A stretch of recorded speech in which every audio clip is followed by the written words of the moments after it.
Thanks very much for joining us on our third vlog, which is on the subject of mediation as part of the alternate dispute resolution landscape. My name is Claire Henley and I'm a commercial mediator with Cachet Associates. I'm Caroline Knowles-Lay from Cognitive Law and I specialise in property-related disputes. Thanks, Caroline. So in the first two vlogs, we talked about what you might do yourself when you find yourself in a situation with a dispute on your hands, some of the thoughts, processes you might go through, how you might go about choosing a mediator, and some of the things that you need to take into consideration. On the second one, we talked a bit more about the actual mediation day. What does a mediation day look like? How does the mediator work between the two parties? How it's always a confidential situation, so the mediator will never tell the other party something unless you expressly agree that they can, and also how the process is without prejudice. We'll talk about that a little bit more later on as well. So we've covered quite a lot. We'd also just now like to focus on some of the other elements that feed into why mediation is such a good thing to do as a way of resolving a dispute that you might have. And again, just to emphasise, this might be a business dispute. It might be a dispute between neighbours, for example, some form of community or civil dispute, or it could be a dispute between two people in the workplace. And a skilled mediator will be able to come in and support any of those kinds of disputes. Yes, I see benefits, maybe more practical things in terms of costs, because the court costs, some of the disputes will be a minimum of £30,000 plus. So to mediate and settle earlier obviously is advantageous financially. Yes, the mediation itself may cost a couple of £1,000s, depending on whether you have your lawyer there or not. But from my perspective, it's really a cost benefit for the client. And on top of that, being able to just walk away with a settlement and the relief, that's not on you anymore is huge. But they don't necessarily think about that. But when you explain the financial benefits of mediation, I think that's quite powerful. How about yourself? Yeah, absolutely. Cost is a big factor, but also the speed as well, because you can get into a mediation situation much more quickly than you can if you were to go down the legal route. That can take quite some time, can't it, Caroline? Yes, you're looking, goodness, these days, at least a year to get in for your trial. I would say that's as an absolute minimum. So for all that time, you've then got some legal processes going along the way, but waiting to get to that ultimate trial to get a decision could be 18 months or 2 years away. And if that dispute is at the back of your mind that whole time, it can be a terrible distraction. If you're running a business, for example, it can take away focus on your real goals of your business. It can take away management time that's spent maybe going back over and trying to gather more and more evidence for that dispute. So it can be really significant. And of course, in terms of a dispute that is more of a community dispute or a civil dispute between neighbours, then that thing hanging over you for that whole time can really be quite damaging to people's health and people's mental health. The other great thing about a mediation is because when we are going through a mediation, everybody's encouraged to get everything off their chest, bring everything to the table that is pertaining to that dispute and the relationship between the two parties, that often the result of the mediation is that relationship can actually be possibly repaired, maintained, or at the very least have some of the sting taken out of it, which of course is absolutely vitally important if the two parties are next door neighbours and have to carry on being. But also from a business point of view, particularly for a smaller business, your dispute might be with somebody who's absolutely vital to your supply chain. And if you cannot continue that business relationship after one or other of you has gone through a litigation process to get what they want out of a dispute, then that could give you a really difficult situation with regards to the ongoing operation of your business. And so all of those factors play into being why the mediation is beneficial. What would a settlement agreement look like to you, Claire, as a mediator? So, what we're trying to do as a mediator is to ask each of the parties to explain all of the elements of things that are important to them and to prioritize them. And we would like to get everybody into a position where they're in what we call the zone of potential agreement, where there are things that they can feel comfortable with, including in a settlement agreement. And those things could be some quite unusual things. For example, there was a one particular case where a business had been sold, and the person who had bought the business discovered later on that there were some unpaid debts. And he felt that the original owner of the business should clear those debts. And the result of the mediation was finally that the owner that had sold the business on did agree to clear the debts. But the other side of the agreement was that the new owner of the business would put some money aside for that gentleman's grandchild's school fees much further down the line. So, certainly not a remedy that would have ever come up in a court of law, but something that really satisfied both parties, because the older gentleman who'd sold the business had done it with the express reason of wanting to have that money there in the future for their grandchild.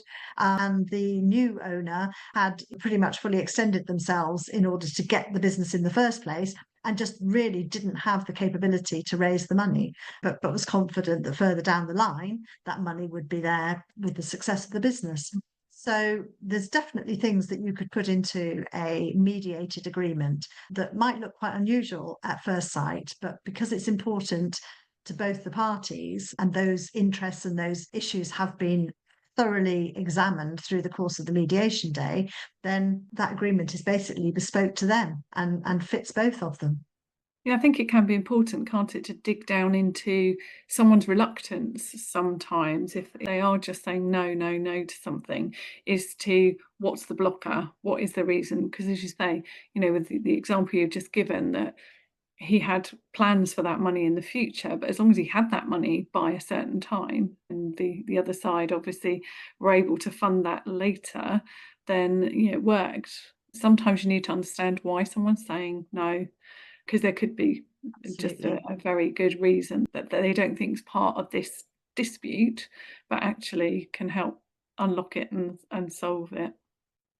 Absolutely. And that's why it's such a powerful thing when a mediator is having discussions with each of the parties, that they build a rapport and that the parties feel that they can trust the mediator, because it's when you have that good level of rapport and that strong trust in the whole process and the confidentiality of the process that things like that come out. Generally speaking, people are reluctant to say, oh, well, I don't have the money at the moment, or I can't afford to do this. So they'll look for lots of other reasons. But if they Mm. feel that they are in a very highly confidential and a trustworthy exchange with the mediator, then those things can come out. And then that can be put across to the other party in a way that doesn't make that person feel like they're losing face either. That's very important. But Caroline, with some agreements, of course, and some disputes, there might be a specific legal point which has to be part of that agreement. Can you give an example of when that might come up and what impact that might have on the settlement? Yes, property in particular. So there are other types as well, but I deal with property. When you're transferring pieces of land, there can potentially be some technical difficulties around that.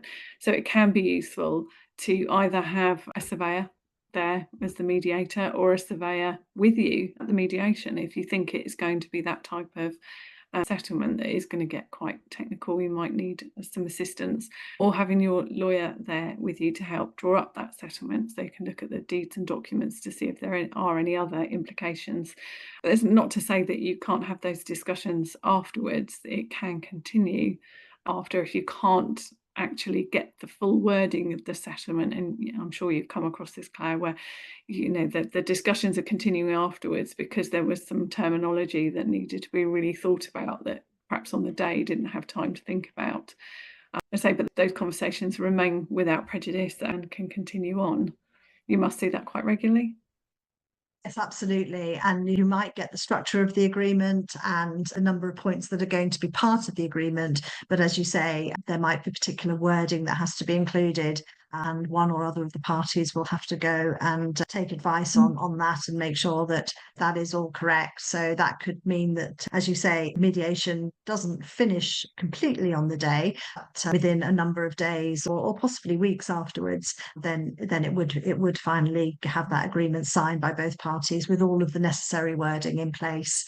And throughout that whole time, anything that's said remains totally confidential and, as you say, without prejudice. So it can't be used any further. But generally speaking, we tend to think that a mediation can take place across sort of 16 hours, which includes a little bit of time for preparation at the beginning, a mediation day of about 8 hours, and then a little bit of leeway for exactly what we're talking about afterwards to make sure that that settlement agreement has been written up in a way that is not only correct if there's a legal point on it, but exactly as the two parties expect it to be, because then it is binding on them. And that could take place across a number of days afterwards. Yeah, so it's important to know as well that you don't have to have legal advisor with you. You can take them to the mediation if you want to, for a bit of support. Sometimes people feel it's important to have them there with them, but equally you can, if it's relatively straightforward, attend the mediation by yourself in person. Either is fine. I don't know if it makes much difference to you as the mediator. I suspect it's just more on the technical stuff potentially.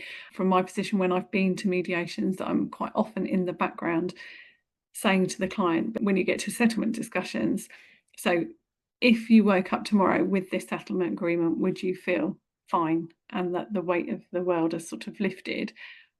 If the answer is yes, then it's probably the right settlement. If it's not, then there's still a little way to go.